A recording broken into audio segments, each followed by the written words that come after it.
Hey everyone! Today we're exploring another chilling and disturbing case. If you'd like to support the channel, don't forget to hit that subscribe button and stay engaged. It really means a lot.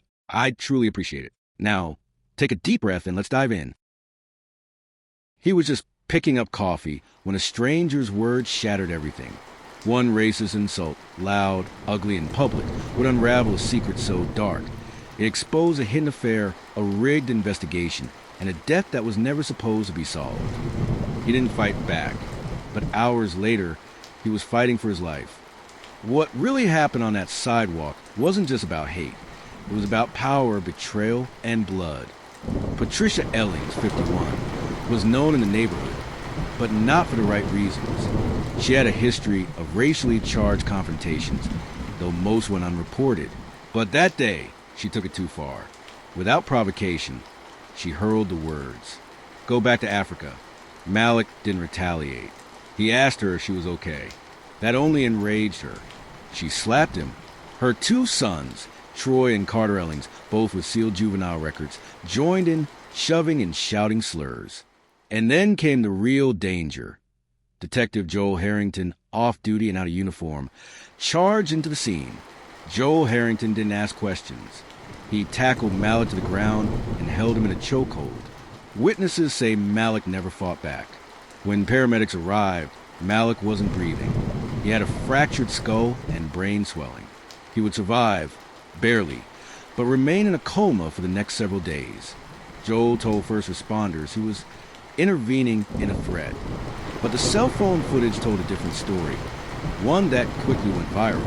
What should have been a simple assault case exploded into something far more disturbing. Activists and local reporters began digging. It was revealed that Joel Harrington and Patricia Ellings weren't strangers. In fact, they'd been having a secret affair for nearly 3 years. Worse, Joel was the lead investigator in the mysterious death of Patricia's husband, Eugene Ellings, the year prior. His death had been ruled an accidental self-inflicted gunshot wound during a hunting trip.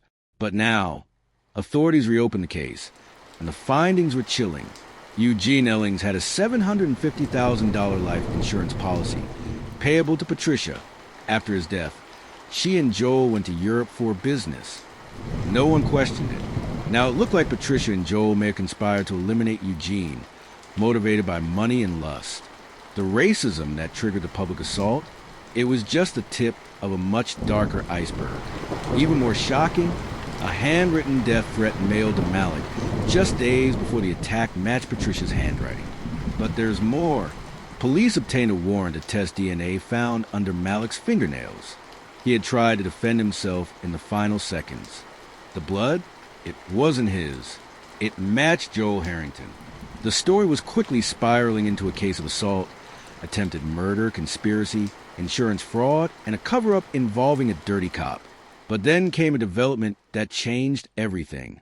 Just as the DA prepared charges, a fisherman discovered a second body, found near the same hunting ground where Eugene had died, unidentified, partially decomposed, and wearing a correctional officer's badge.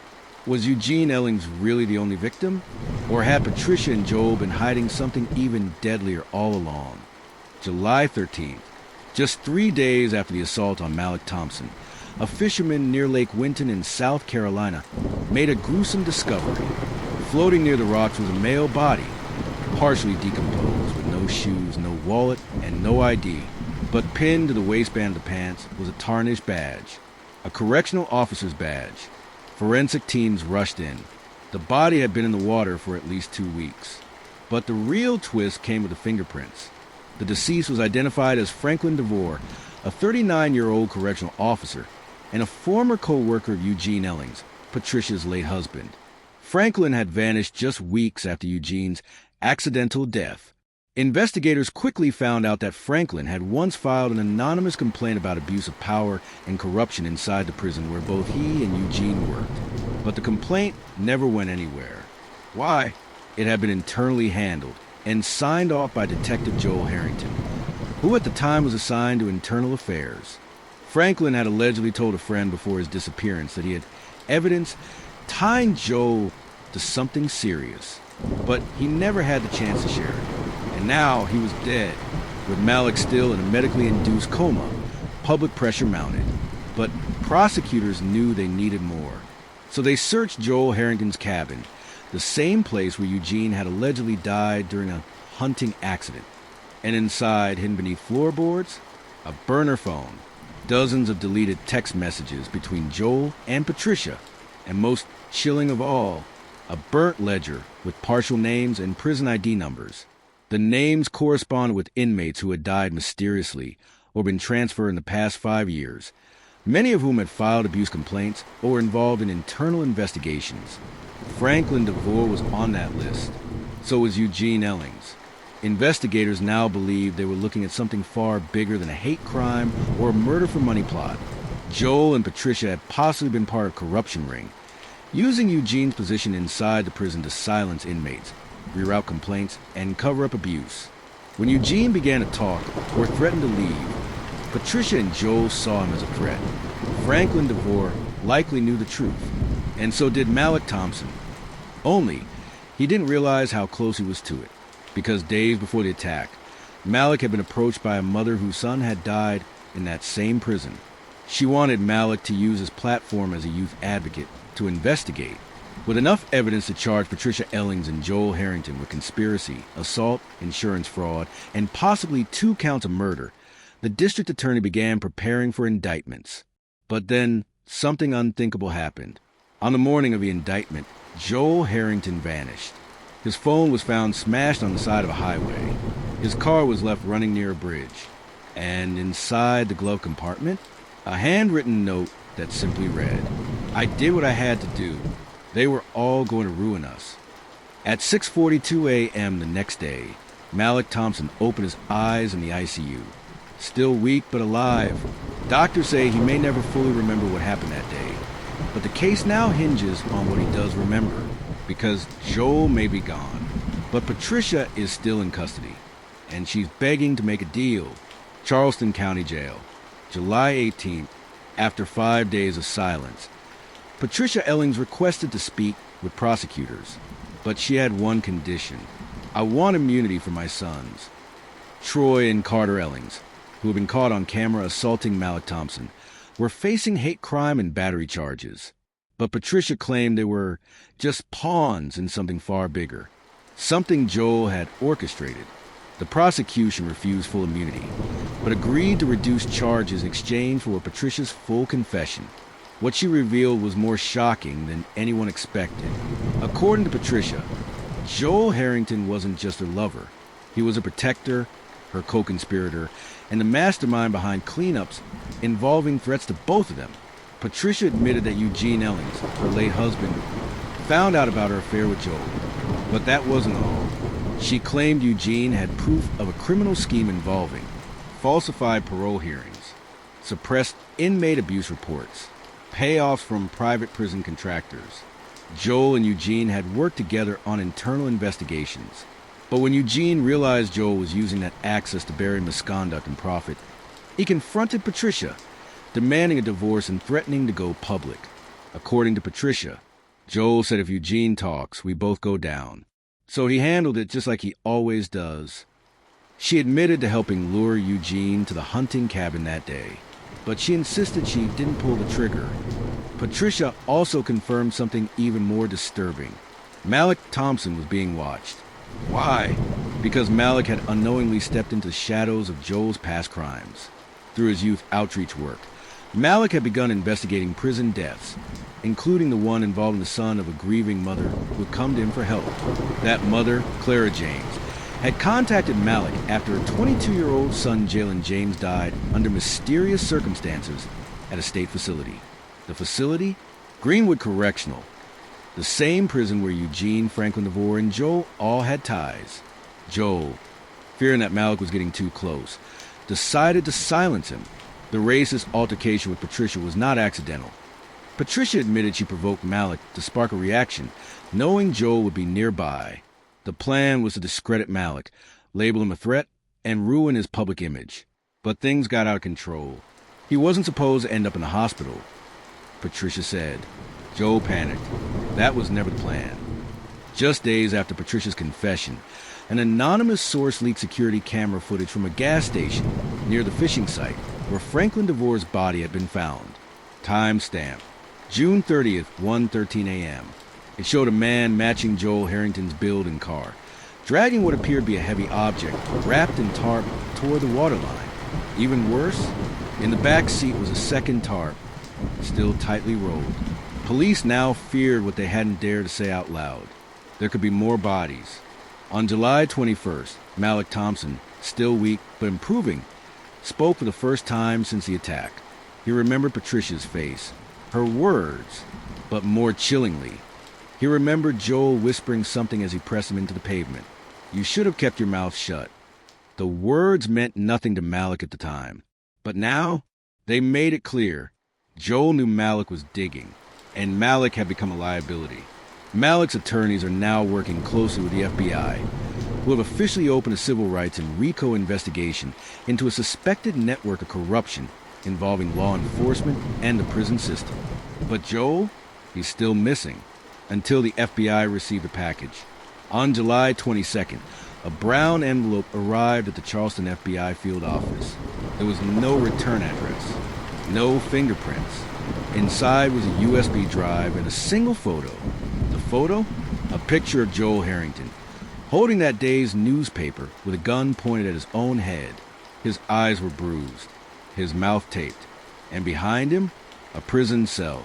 On July 23rd, federal agents loaded the contents of a USB onto a secure server. Inside was one file.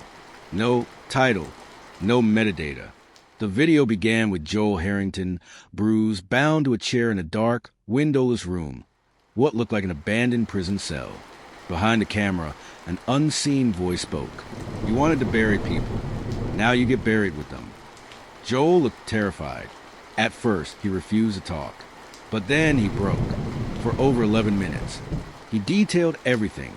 How he falsified internal investigation reports.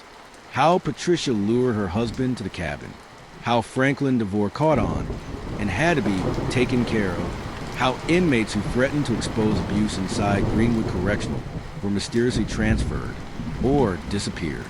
He named 3 wardens, 2 deputies, and a private prison contractor as co-conspirators. He also mentioned someone chilling, the Reverend. Federal agents were stunned. Joel referenced the Reverend as a retired prison chaplain turned fixer, a man known only by nickname. He allegedly acted as a liaison between corrupt staff, external enforcers, and insiders. If a problem needed to disappear, the Reverend made it happen. Some say he once ran a Christian rehabilitation program that became a front for illegal transfers, inmate abuse, and financial exploitation.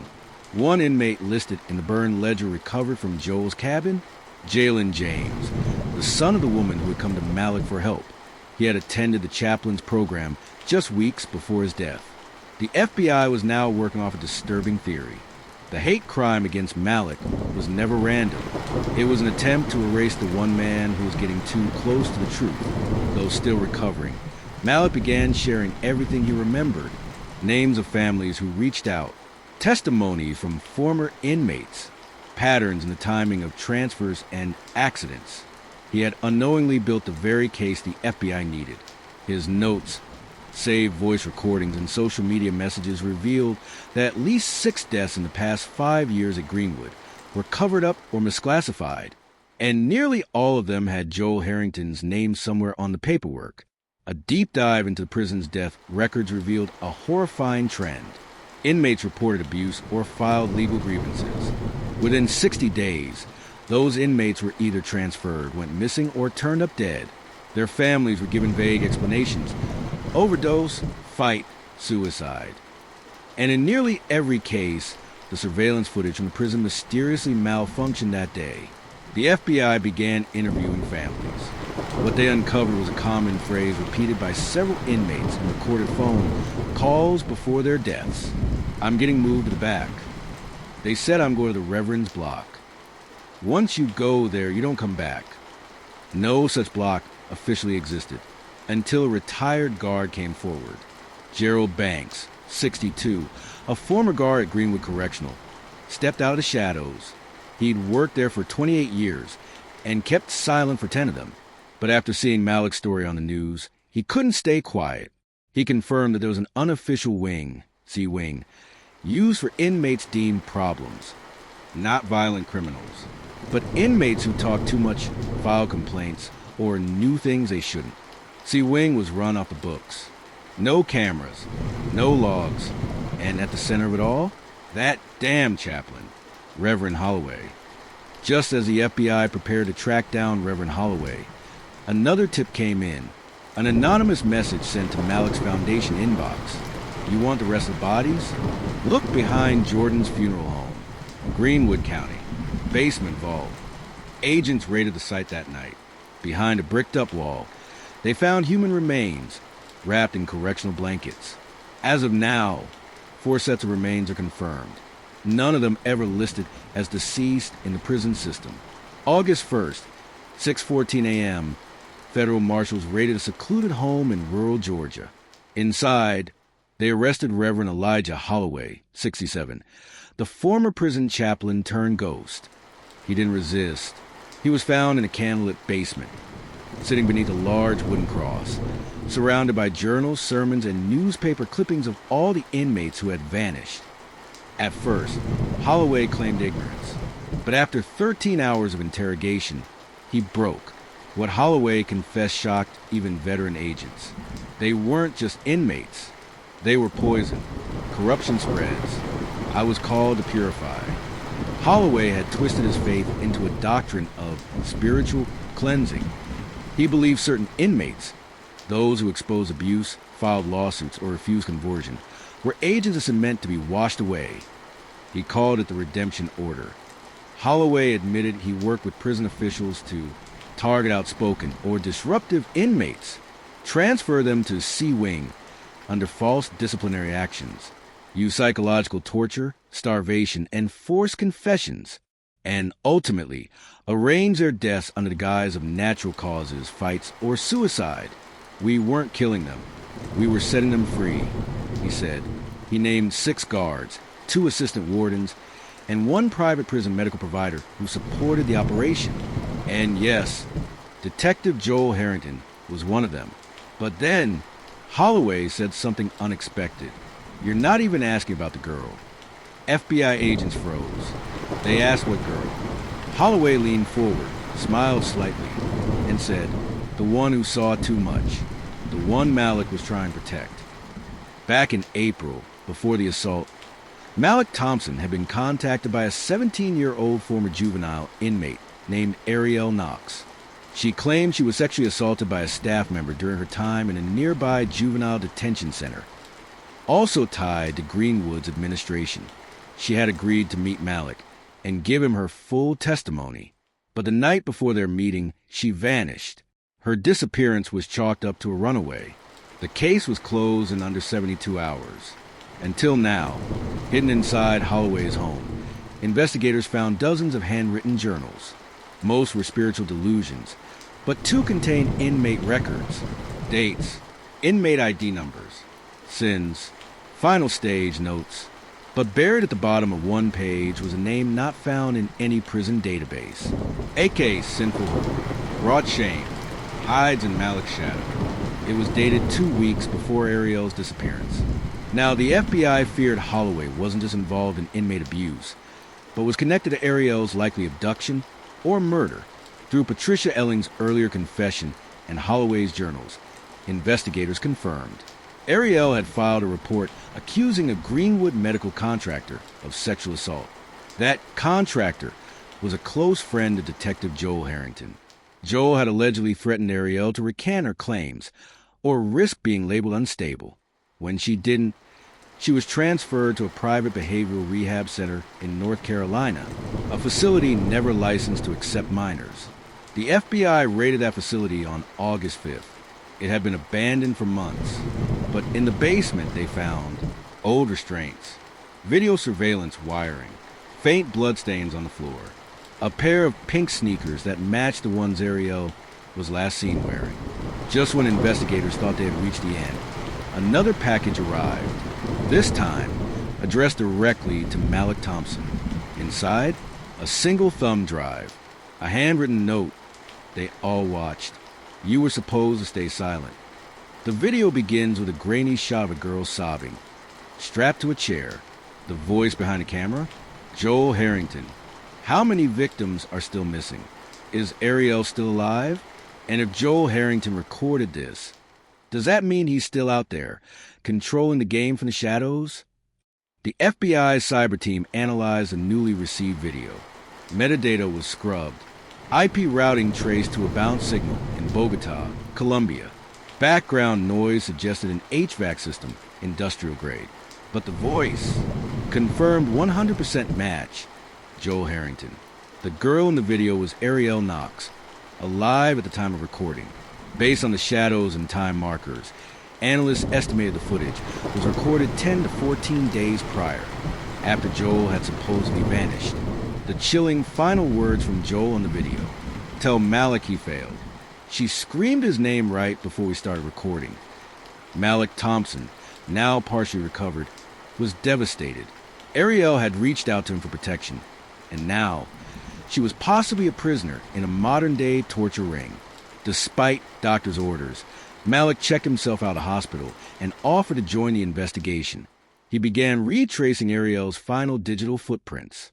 DM conversations, burner phone texts, voicemail transcripts, case notes he had forgotten to finish after the attack. One thing stood out. Ariel had sent a final pin location, a rehab center in Mecklenburg County, North Carolina. But there was more. The footage from inside that facility showed what appeared to be an elevator shaft, long sealed off. FBI agents returned to the site with ground-penetrating radar. What they found was horrifying. Below the rehab facility was a network of tunnels, leading to what looked like a converted underground holding space. 6 rooms, each no larger than a walk-in closet, each with chains on the wall, each stained. One room had a torn scrap of paper on the floor. Scribbled in pencil, it read, "Malik, please find me. AK." Blood testing confirmed it was Ariel's, but she was gone. In another room, they found remnants of a recorded camera setup and a piece of evidence far more terrifying. A recent plane ticket stub from Charlotte, North Carolina to Belize, booked under an alias tied to Joel Harrington's old burner phone. Interpol was contacted immediately. The case now officially crossed into international human trafficking territory. The alias used to book the flight? John Haverton, a name Joel had used in 2 previous corruption investigations tied to private military contractors. The flight was booked for 2 passengers, 1 adult male, 1 minor female. Ariel. Investigators now suspected that Joel, using Patricia's connections and the resources of corrupted prison contractors, was selling victims overseas, laundering them through bogus rehab centers, transporting them with falsified paperwork, and filming them for blackmail material. He hadn't gone into hiding. He'd gone into business. Just as the task force prepared to issue a red notice for Joel's capture, another twist nearly derailed the entire case. The Belize authorities had tipped the FBI that someone from inside the Bureau had leaked the investigation plans. It was traced to Special Agent Marcus Bell, a decorated veteran investigator, who had direct access to Holloway's confession files. Bell had been receiving anonymous cash deposits, over $200,000 in total. When confronted, he didn't deny it. His chilling final words before his arrest: "You think Joel's the monster? He was just the middleman. This goes higher than all of us." Before being taken into federal custody, Marcus Bell handed agents a password-protected USB. He said only 3 words: "Check the flight logs." Inside were spreadsheets, thousands of lines of data, private jets, charter flights, all linked to private correctional corporations, nonprofits, and state-funded youth rehab programs, all funneled through one central company, Seraphim Wellness Initiatives, a Christian-based behavioral health NGO owned by a shadowy trust and listed as one of its silent board members, State Senator Harold McKay, the same man who oversaw funding for Greenwood Correctional and had once praised Joel Harrington as a model officer. Is this more than corruption, more than abuse? Is this a coordinated human trafficking network, shielded by power, protected by faith, and hidden behind prison walls? The password-protected USB handed over by Agent Marcus Bell revealed the full scope of conspiracy. Over a dozen shell companies funneled money through Seraphim Wellness Initiatives, a supposed nonprofit focused on faith-based rehabilitation for troubled youth and ex-offenders. But the flight logs told another story.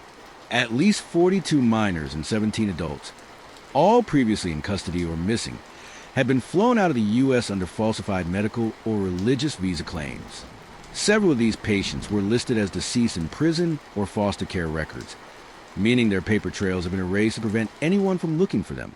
Many flights originated from private charter airports in Georgia, Florida, and South Carolina.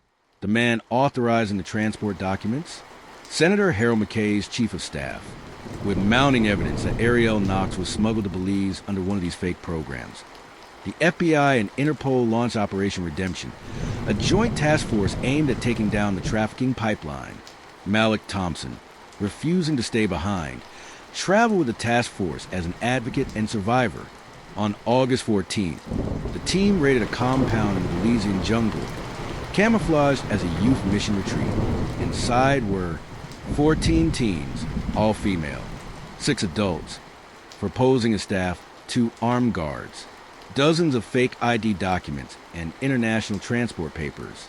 Hidden cameras embedded in walls. And in a back room, locked inside a cage-like bunk, was Ariel Knox, barely conscious, malnourished, but alive. When she saw Malik, she broke down into uncontrollable sobs. "You came. I knew you would." Within days, over 27 arrests were made across the U.S., including Senator Harold McKay, charged with conspiracy, child trafficking, obstruction of justice, and racketeering. 2 senior executives from Seraphim Wellness, 3 former prison wardens. Joel Harrington, captured in Guatemala attempting to cross into Honduras using a fake passport. Joel was extradited and now faces multiple life sentences. Patricia Ellings accepted a plea deal in exchange for full cooperation and will serve 25 years in federal prison. Reverend Elijah Holloway was found guilty on 13 counts of manslaughter and conspiracy to commit murder. He died by suicide in a cell before sentencing. 6 weeks after her rescue, Ariel Knox gave a televised statement. She told the world about what happened inside the detention center, how her allegations were ignored, and how she was treated like a disposable piece of property once she spoke out. Her final words: "They used God to hide monsters. They wore badges to cover blood. But now I'm free, and I will never be silent again." She has since launched Project Backlight, a non-profit supporting survivors of institutional abuse and trafficking. Malik Thompson, the man whose only crime was standing on a sidewalk that day, has become a national voice for reform. His nonprofit now partners with international watchdogs, helping survivors reconnect with family, build legal cases, and heal from their trauma. He still walks with a slight limp from the skull fracture, but when asked if he regrets getting involved, he replied, "Ariel's alive. That's all I needed." Greenwood Correctional was permanently shut down. Congress opened hearings on private prison contracts and youth rehabilitation oversight. 3 more facilities across the South are currently under federal investigation for similar trafficking patterns. But not all victims have been found, and not every name in the ledgers has been identified. What started with hate ended in horror. But thanks to one man's refusal to be silenced, a girl was saved, and a machine built to destroy lives was finally shut down. For every victim still missing, this fight isn't over. The end. Case closed, but the investigation continues. What are your thoughts on this case? Share your thoughts in the comments below. And don't forget to subscribe to the channel to stay updated with more stories, where each case isn't just about crime, but also offers a lesson for life.